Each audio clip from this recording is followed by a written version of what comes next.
미국이 이란 최고 지도자 하메네이를 제거하면서 전 세계에 다시 한번 등장한 말이 있습니다. 페이포 혹은 파포입니다. 우리말로 옮기면 까불면 다친다, 선 넘지 말라는 뜻의 영어 속어입니다. 이 말과 함께 미국의 전쟁 방식도 달라지고 있습니다. 그 핵심만 짚어보겠습니다. 페이포라는 표현은 2020년대 들어 정치와 군사 이슈 속에서 빠르게 확산됐습니다. 2025년 트럼프 대통령도 트루스 소셜에 이 표현을 올리면서 정치적 메시지로 사용했습니다. 중국의 대만 위협이 고조될 때도 미 언론과 SNS에서는 이 단어가 밈처럼 등장했습니다. 그리고 이번에도 어김없이 나왔습니다. 단순한 유행어가 아니라 힘의 메시지로 쓰이고 있습니다. 베네수엘라와 이란, 미국이 주도한 최근 두 차례의 군사작전을 보면 하나의 공통점이 보입니다. 전쟁 방식이 달라졌습니다.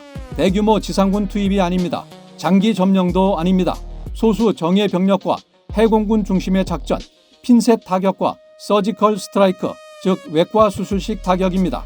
과정은 비교적 단순합니다. 첫째, 위성과 드론, 휴민트 등을 통해 최고 지도부의 위치 정보를 확보합니다. 둘째, 전자전 장비로 레이더와 통신 체계를 교란합니다. 셋째, 정밀 유도 무기로 목표 지점만 타격합니다. 민간 피해는 최소화하고 목표는 정확히 제거하는 방식입니다. 시점이 특정되면 밤낮을 가리지 않습니다. 베네수엘라 마두로 체포 작전은 심야에, 이란 하메네이 제거 작전은 시야가 훤히 드러난 대낮에 시행됐습니다. 상대가 인지하고 있어도 피하지 못할 정도의 속도와 정확성, 미국은 그 자신감을 보여주고 있습니다. 2003년 3월 이라크 전쟁, 미군은 대규모 병력을 투입해 바그다드를 점령했습니다. 하지만 사담 후세인은 9개월 동안 도피했고 결국 은신처에서 체포됐습니다. 이라크와 아프가니스탄 전쟁은 미국의 뼈아픈 기억을 남겼습니다. 미국은 이라크와 아프가니스탄 두 전쟁에서 약 7,000명의 전사자를 냈습니다. 또 직접 전쟁 비용만 약 3, 4조 달러를 쏟아부었지만 결국 목표를 이루지 못한 채 철수했습니다. 그 이후 미국 내에서는 이런 소모적인 전쟁에 대한 질문이 커졌습니다. 트럼프 대통령은 필요하면 지상군을 투입할 수도 있다고 밝혔지만 이라크 전쟁과 같은 조치를 취할지는 아직 불투명합니다. 헤그세스 미 국방장관은 이번 전쟁은 이라크 전쟁과 다르다고 밝혔습니다. 장기 점령의 명분은 약해졌고 그 사이 군사기술은 발전했습니다. 병력을 대규모로 투입하지 않고도 참수작전을 수행할 수 있는 시대가 된 겁니다. 하메네이를 제거한 트럼프 대통령은 이란 국민에게 나라를 되찾을 기회를 놓치지 말라고 촉구했습니다. 미국의 이익, 즉 미국에 대한 위협만 제거하고 그 이유는 그 나라 국민에게 맡기는 쪽으로 변하고 있습니다.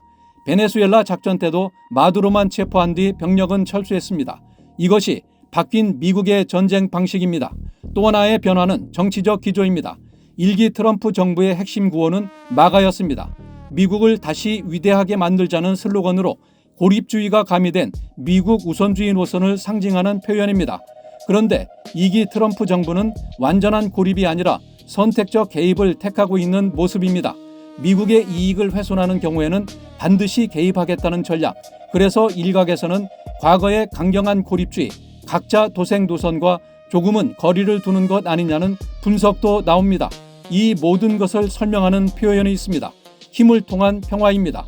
트럼프 정부가 공개한 국가안보 전략에서도 여러 차례 등장하는 문구입니다.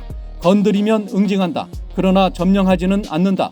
그리고 또 하나, 미국이 타격한 두 나라는 공교롭게도 중국과 깊게 연결돼 있습니다.